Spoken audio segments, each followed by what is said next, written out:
Which means it's time for another midweek mailbag. And it's going to be a good one. Couple new content questions, and then one that you missed out on last week. So I want to hear your answer on that one. Sounds good. You are Locked On Rays, your daily Tampa Bay Rays podcast, part of the Locked On Podcast Network, your team every day. Hello, my name is Kevin Weiss. I'm Ulises Sambrano. And we're the host of the Locked On Rays podcast, part of the Locked On Podcast Network. Thank you for making Locked On Rays your very first listen every day. And remember, Locked On Rays is free and available on all platforms, including YouTube at Locked On Rays. You can also follow us on Twitter and Instagram at Locked On Rays, and you can email us anytime, lockedonrays@gmail.com. All right. Without wasting any more time, let's get into some of the mailbag questions we have from our great listeners out there. This first one from our buddy, Rini Rodriguez. He posits to us, is it possible if KK, of course, Kevin Kiermaier, gets hot with the bat during the month of July, that the front office decides then to make a deal and trade him? That's a good question. Hey, Rini, how you doing, man? Greetings to sunny LA to you. Yeah. Honestly, the more time that KK keeps wearing that Rays jersey, I am digging my heels in, and I think KK's here to stay. And there's many factors about this, but number one, the contract. There's only one more year, and then the buyout after this season. So the buyout is after this season. Exactly. So there's not a lot of weight into that contract anymore. Right. Another factor, well, the successor, quote unquote, Josh Lowe, was sent down to the minors after an unsuccessful first month in the big leagues. So then maybe KK isn't so like, oh, we can just trade him away. Maybe not if the guy that you wanted him to possibly be the center fielder of the future, didn't have such a good first month. And last but not least, looking at KK's spray chart, not even talking about his clutch factor, which he is definitely most clutch, but the spray chart on KK is really, I love it right now. I mean, his willingness to go through the middle and opposite field, it looks like a righty pulling the ball. And we've never really seen this much from KK. And so I think things are going to turn around. I know the line isn't pretty, and for those asking for the line, it's a 188 batting average with a 576 OPS. So not terrific. But Rini, I do think the longer that he's wearing that Rays uniform, the longer he's going to stay, and I don't think they're going to move him at all. That's a good point. And even if he has a hot July, I don't know if that would really get a team to say, oh, yeah, KK's turned a corner here. I think he's going to improve. I don't think the numbers are going to be as bad as they are right now. He's going through a slide right now. It happens when, he likes to swing the bat. And sometimes he needs to be more better with how he approaches that. But I think that, the longer we get into this game, I think they had an opportunity to trade him last year with the Cubs, and maybe they had an opportunity to trade him to a team that needed a defensive-minded center fielder like the Phillies before the season. But now that we're into May, I think he's probably going to most likely stick in a Rays uniform. I just don't, unless I feel like they sort of missed a chance to trade KK, back in the offseason or last year. I mean, what was that deal that the Cubs were offering? They would have given Kimbrel and Bryant for KK and Glasnow. And maybe in one of the Rays' top 5 prospects. Yeah. I mean, so look, I know where you're coming from with like missed an opportunity, but I don't know. I don't know if it's still the feeling of the walk-off homer and his words and all of his interviews afterwards talking about the Tampa Bay community. I'm back on the KK train, man. Like, right. I don't want to see him go. I really don't. I think this team is better with him on it. And I feel like you don't want to upset the apple cart when you're trading a franchise cornerstone for the last 7-8 years as you're trying to make a deep playoff run, a guy who has experience and that can bring some levity and bring some, just that veteran presence to the clubhouse on a team that got rid of or didn't bring back so many veterans. I think like you stick Josh Lowe in KK's place, how does that really work out for you? Now, I mean, if we're just looking at numbers and we're not even looking at the human aspect of things, yeah, I'd probably rather the Rays kept Austin Meadows and tried out Brett Phillips and Manny Margot and Josh Lowe in center field. But this game is much more than what the baseball reference page says. Yeah, 100%. Now, I do want to ask you, what do you think? You're saying like it wouldn't garner a lot of goodwill from the fandom, and I agree with you. And around baseball The completely, fandom and the clubhouse. Yeah, they're trading away Kevin Kiermaier in June or July for who? Like honestly, who They're not going to get you? anything. Yeah. Okay, that was my point. If you're not really going to get anything of value, then the whole world is going to know that it was a salary dump for what? $4 million, Yeah. $5 million. You can't give $4 to $5 million to the guy who's won 3 Gold Gloves, a Platinum Glove, has been the link between the first wave of good Rays years and then the second wave of really good Rays years. Like he's the link, he's the guy, and you're gonna trade him away for nobody for $4 to $5 million. And it would look so bad. And I know that so many front offices have done that in the past where it's blatant. It's just a blatant, salary dump. I think this one is just too obvious for the Rays to be. The PR wouldn't know what to do with this at all. Yeah, but the Rays really haven't ever cared about PR, have they? Well, I think this is my point. This is where they care about it. Like this is you can't salvage face on KK unless like Rini says, KK gets hot and then you can pair him up with a top 5 prospect. Then you might get something in return. And then the PR machine starts to be a little bit oiled and, the contributions, the future, we love him, time to go. All of that will work out. But if KK is just a normal output, I just don't see it at all. I wonder if this would have changed if Josh Lowe came up and was just absolutely raking. If he was just, okay, this guy is the real deal. He's legit. And he still may be in time, that then they could say, okay, we're okay with trading Kevin Kiermaier in May like they did with Willy Adames. Yes, exactly. The many factors are piling up right now for KK to remain in a Rays uniform, and that is one of them. Josh Lowe not being successful right off the word go, kind of extended KK's life, KK's tenure with the Rays. That's what happened. There are many factors, but definitely Josh Lowe not being able to just pick it up right from day one is making KK stay with the Rays, possibly for the whole season. That's what I think. Right. Speaking of successful, something that helps you out, LinkedIn Jobs. LinkedIn Jobs helps you find the candidates you want to talk to faster. Did you know every week, nearly 40 million job seekers visit LinkedIn? You can post a job for free at linkedin.com/lockedonmlb. That's linkedin.com/lockedonmlb to post your job for free. Terms and conditions apply. Again, linkedin.com/lockedonmlb. All right, Ulises, that was a great question from Rini. This next question from another one of our buddies, Zach Dabb. He says, so I'm in the minority that like Josh Fleming, but my question is, why is Jalen Beeks not getting more innings than him? Beeks has starter experience and has been 100 times more effective than him so far. Little asterisks here.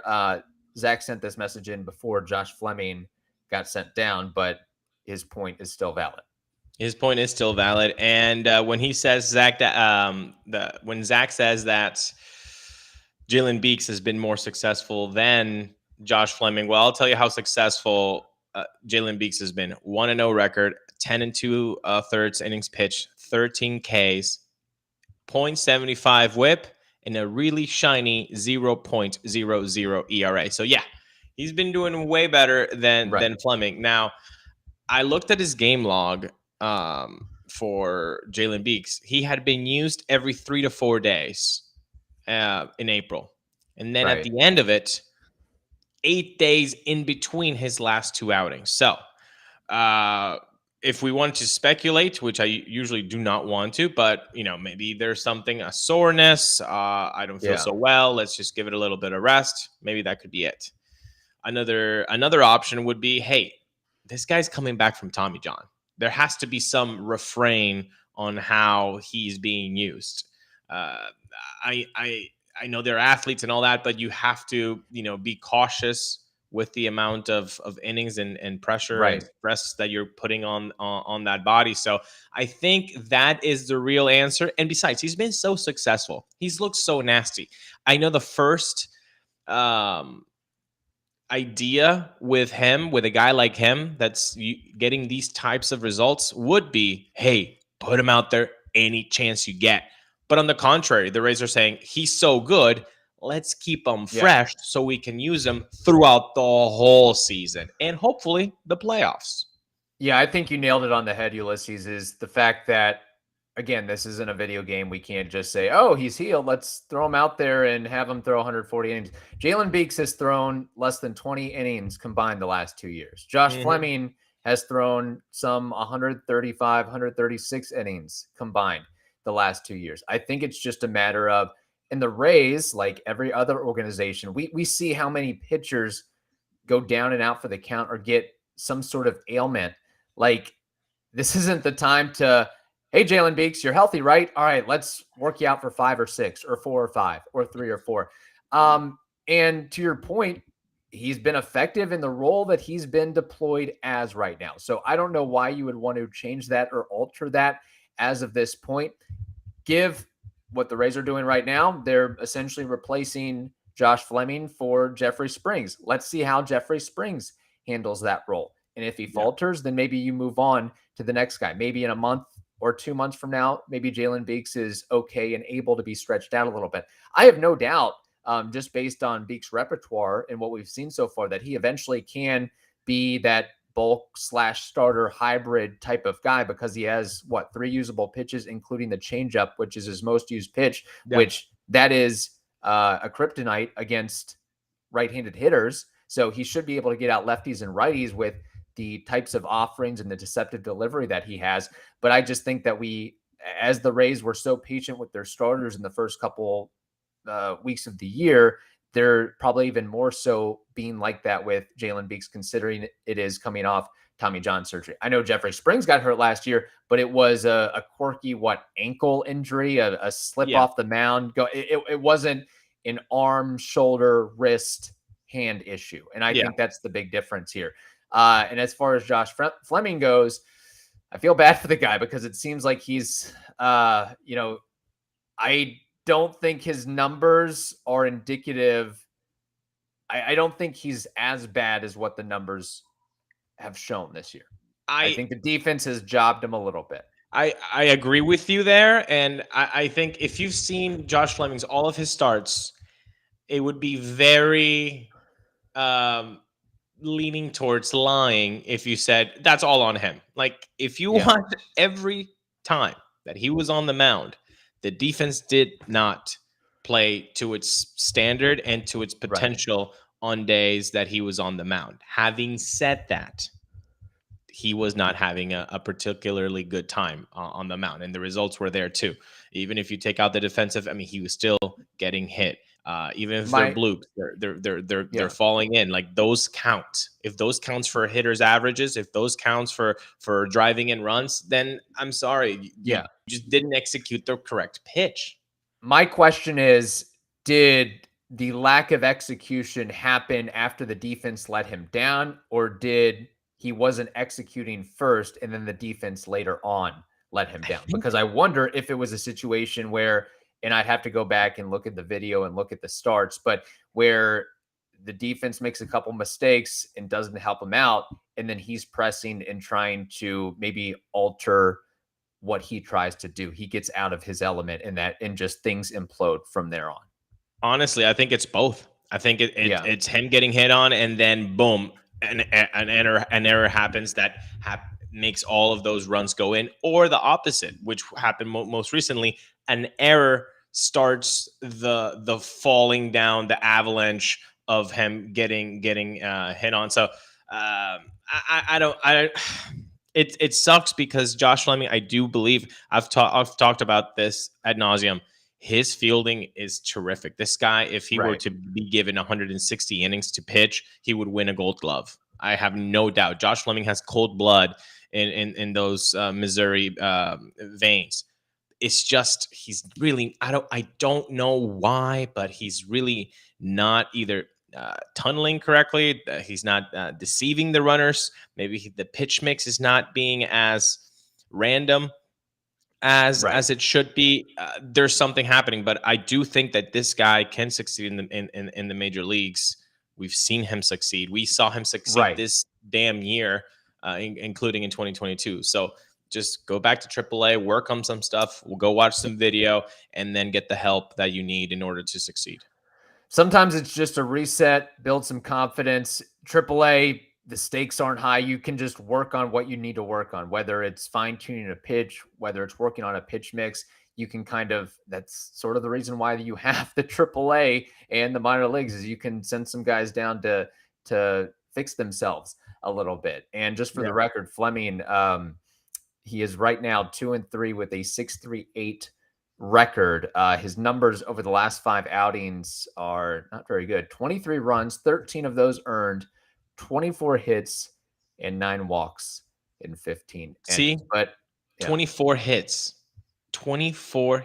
That's in 5 starts. I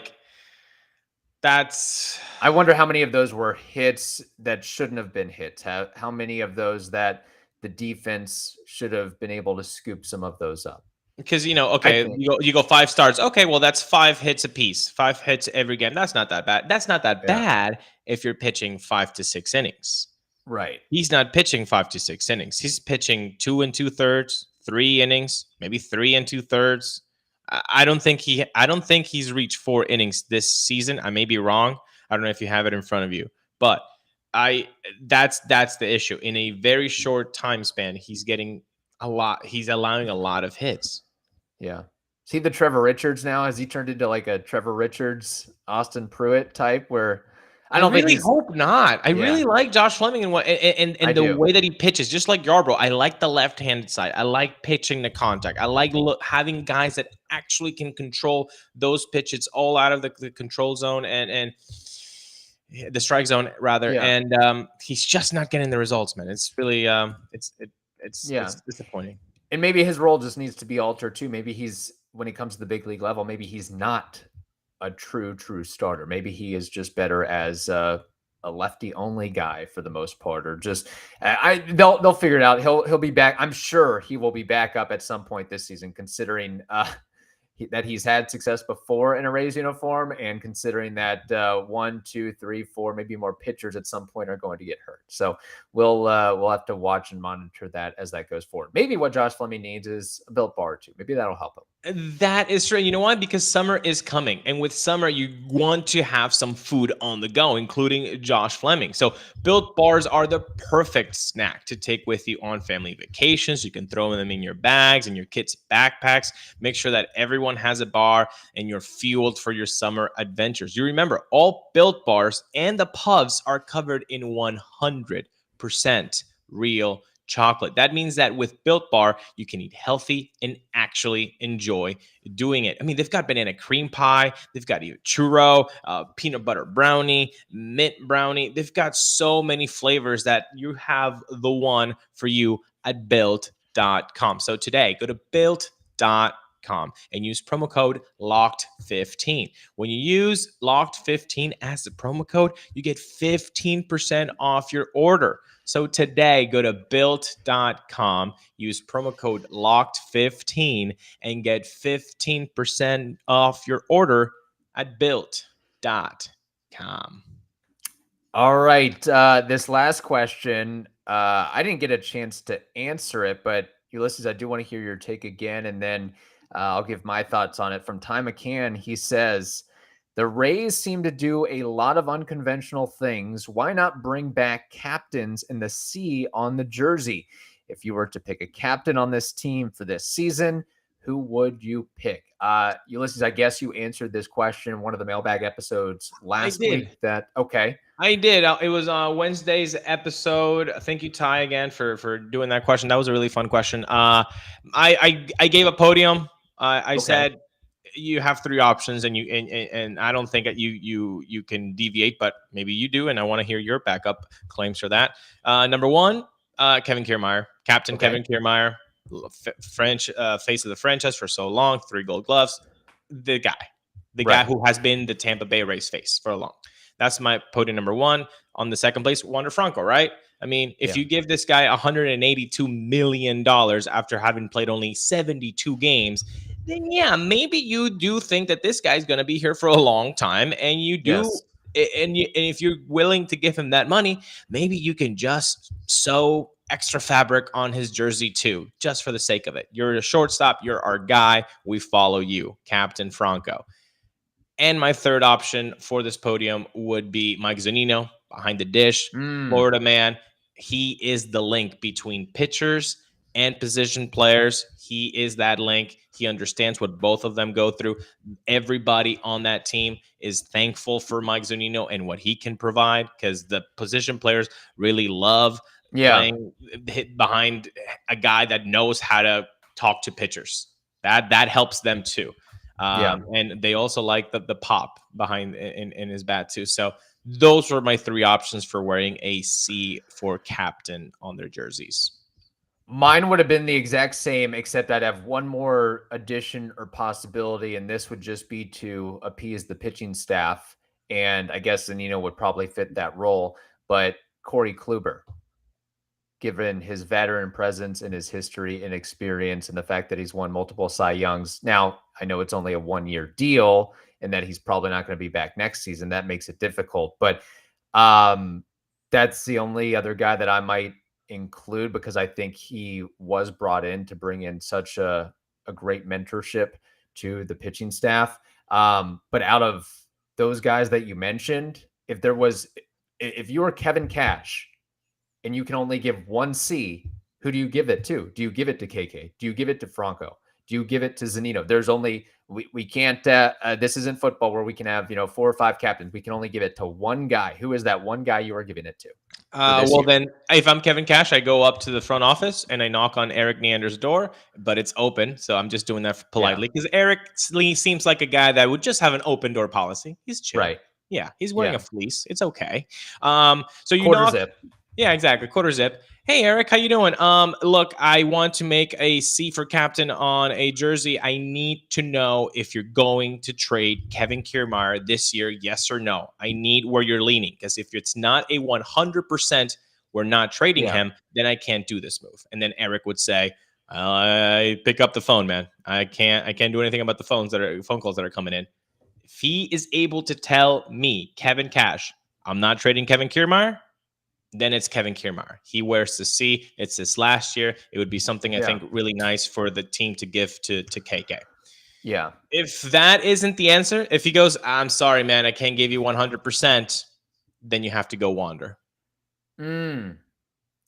It's tough because you can't give him a C and then like a month later have the guy that's wearing the C just shipped off. Like, you can't do that. That's the whole problem with this, especially if you've been following the Rays organization, that they will trade just about anybody.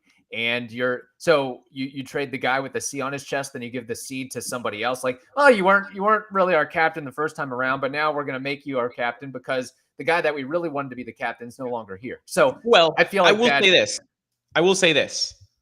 In soccer, there is a hierarchy of who's wearing that captain strap. So yeah, there is a captain, but when he in the minute 78th, he's tired and you're bringing in somebody else, he will leave that captain strip onto somebody else, the second most hierarchy player. So I'm not so against like, well, you have one captain, another one, but in this particular case, if it's, I think KK has to be the number one on here just because of the hierarchy of players. You can't give it to Wander at 21 when KK's there. That doesn't make any sense. Right. KK gets it. If you're not telling me that he's not being traded, then I got to give it to the guy who signed an 11-year contract and will be there for the future.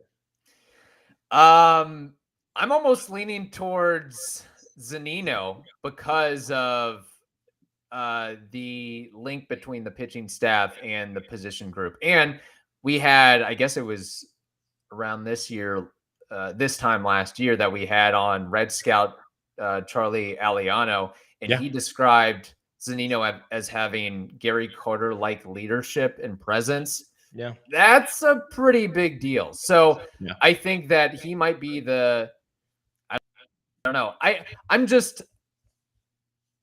I'm not big on. Did the Rays ever have the C?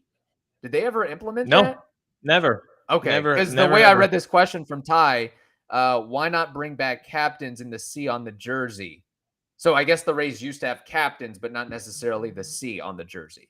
Or did they never have captains? I don't think the Rays had ever had a captain. I mean, I think that there's been talk of like, how Longo was the captain of the team. Okay.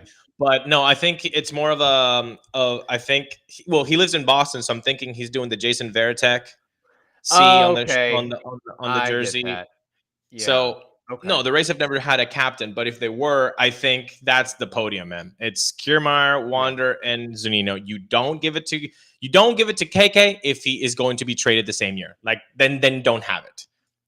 If that's the case, though, you got to give it to Wander because like you're not trading Wander until like 2027 at the earliest, and maybe never trade him.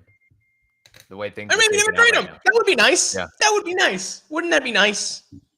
What do you think about, just to wrap up Ty's question here, what do you think about the Rays doing the whole deal with putting a C on a jersey, or does that make it too busy? We already have the Nike logo. We're going to have advertisements probably at some point. Is a C just enough? And the Rays seem to be an organization that are so focused on team first over highlighting or putting one individual on a pedestal. See, there you go. You hit it right there at the end. The culture is a little bit different. It's not, like a pyramid going up to the top of like, oh, everybody's just looking up at Wander. Not Derek Jeter. Not everybody's looking up at Derek Jeter. Yeah. There's no Captain Jeter thing. I feel like that's why it wouldn't work in this cultural organization that they've built with the Tampa Bay Rays office and all streamlined down to the clubhouse and to the fandom too. I mean, for God's sakes, how many fandoms are so apologetic about the front office? Not apologetic, but like, like they root for the front office. Like, I don't think a lot of other fan bases are so into like who is who of the front office as maybe Tampa Bay Rays fandom is. And that's cool too. I mean, that's just another aspect of baseball. But yeah, I think the culture lends itself more to the group than to the individual. And I think that's really awesome. I think that's a really cool way of being successful, better together, everybody just going up and succeeding. Great questions from Rainey, Zach, and Ty. Keep them coming. LockedOnRays@gmail.com, or you can send us a Twitter or Instagram DM, as many as you want, whenever you want. We try to answer them and get through them as well. Thank you for making the Locked On Rays podcast your very first listen every day. Now make your second listen the Locked On MLB podcast. That is also free and available on all platforms. Hope you all have a wonderful day. Stay safe, and we will talk to you tomorrow.